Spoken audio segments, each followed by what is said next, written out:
This team is a challenge. They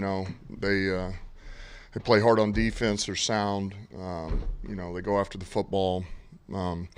And offensively, I mean, they've kind of revamped what they've done over the last 3 weeks. So averaging, probably 30 points a game, thereabout, and over 40 carries rushing and, 245 yards on the ground. So it's a big challenge for us, for our defense. So, we got a lot of work ahead of us. Kirby Joseph, obviously. Say it again. So we saw the news about Kirby Joseph, and you guys have talked all along about trusting the process, trusting the draft picks. I guess what does that say, for him to win the award that he got today as far as the picks that you got and the direction you're headed with these young guys? Yeah, I mean, it's good to see Kirby to come along, because really since he's, he started, which has been about 4 weeks now, he's just every week gotten a little bit better. And I think that's what it says is, that he's putting in the work and he's growing. And that's, as far as the players, it continues to trend that way is the whole idea. But that's a credit to Brad and our scouting staff, to be able to project a player like that. And hopefully he continues to trend that way, In that opening statement about the offense being revamped in Chicago, Fields is playing really well, also coming off the Player of the Week award. What have you seen them do with him specifically to kind of get him comfortable and going? Yeah, it's just there's a lot more exclusive. I would say it feels like a hybrid between I feel like you're watching a little bit of Deshaun Watson at Houston. You're watching Lamar Jackson, Baltimore. There's a little bit of Jalen Hurt, just very quarterback-driven. Quarterback-driven runs, guard tackle pulls, read the end, hand it off. These backs are running hard. They're downhill. And then there's enough of the keepers off of it. There's enough misdirection to the receivers. And then certainly his ability on third down.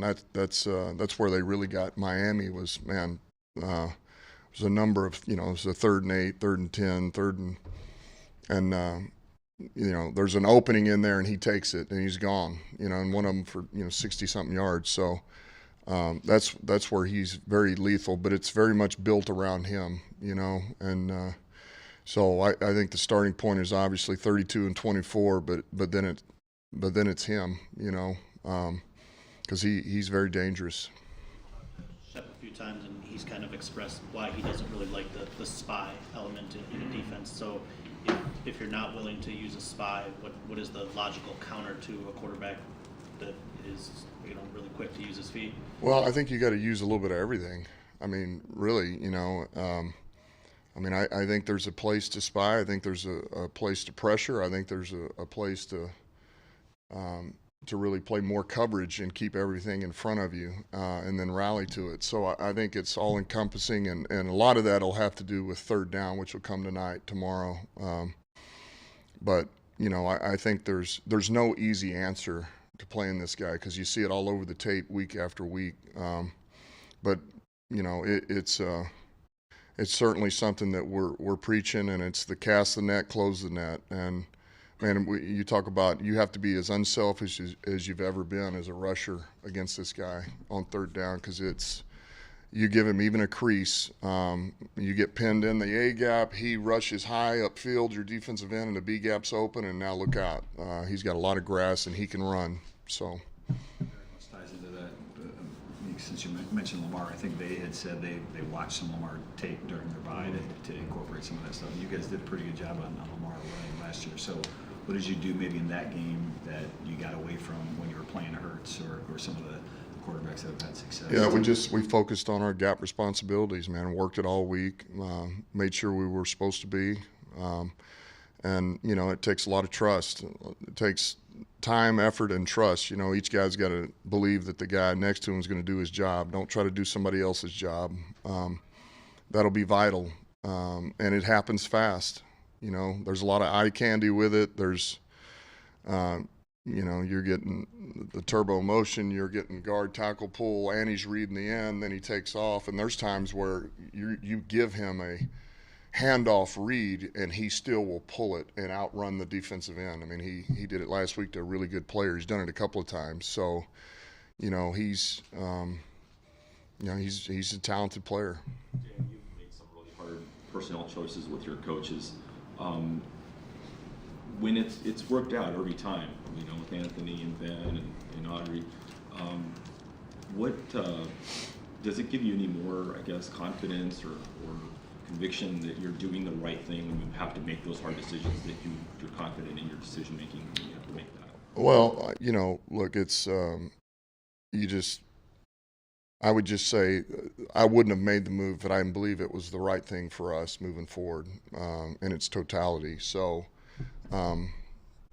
it's hard, but I believe it's right, and hopefully time will tell that it is.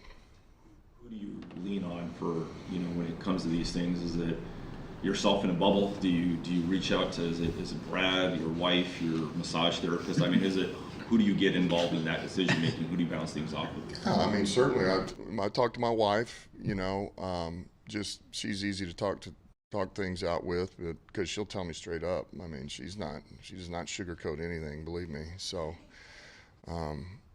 but also, I've spent enough time with some really good coaches, and I know that advice, and I know what it is, and then certainly before I do anything, I always talk to Brad and just bounce things off of him and tell him what I'm thinking, and then you talk to, for example, the AP. I sat down and talked to AG for a long time because I just wanted to know his input, just as far as everything, and then you make the best decision possible and you move on. What's the best advice you've gotten from another coach or someone in the business about making these kind of moves? Yeah, well, it's always about, usually it's man, if it's hard and it hurts, it's probably right. So that and trust your gut, and it's usually can't go wrong. If it feels like it's going to be a real hard thing to do, it's probably ends up being the right thing. So, there again, you trust in the information, you trust what your eyes are telling you and what your heart tells you, and you move on. Malcolm's injury and his status? No, I mean, we'll see where he is. He's a little bit beat up, but we may move him around a little bit, but I don't know how much he would do today, and we'll just gauge it day to day. Dan, can you put into words what a win does in this building with the vibe and just body language and the confidence of everyone? It's a win. It's the business we're in, and winning's the name of the game. So it's a good thing. I mean, it feels good because it's a win, and that's it in its simplest form. Monday, just the lack of a road win for this program, and without them, you're not going to get off the starting blocks. So you played in this league, you've coached in this league. What is the challenges of being successful on the road? What does it take to kind of get over that hump that's different than winning at home? Yeah, well, I think composure, discipline and composure when you go on the road. It's going to be loud. There'll be things that are going to happen. Momentum will shift, and not to buckle under that pressure is big, And then I think from a coaching standpoint, we got to keep it. We got to have enough ammo, but we got to keep it simple enough to where we don't put ourselves in a bind. You put in too much stuff. For example, offense, man, it's good. You got all these things you want to attack, but yet, man, if it's a lot of kills and shifts and motions, and to the extent where it takes away from you getting lined up and just doing your job, playing fast, playing efficient. That's where you got to be careful. So I think that's a lot of it, is just keeping your composure, and then when momentum shifts, it's you got to get it back in a hurry. Yeah, just one thing. There's no real second half of the season or anything anymore because of the 17-game schedule. But do you set up, first half, second half, and try to set goals And like from Larry's question, does winning a game launching you into that second half have any? No, I've been around coaches. It was always you break them into quarters. And this is what you got to get this quarter. And the bottom line is like, man, listen, the most important game is the next one. So we'll do everything we have to do. We got to be detailed. We got to hustle like we talked about last week. The next rep's the most important. The next game's the most important. And you attack that one, and then you move on after that. So this is it's another opportunity. It's another challenge. And, let's see if we can get another one. All right. Thanks, Sam.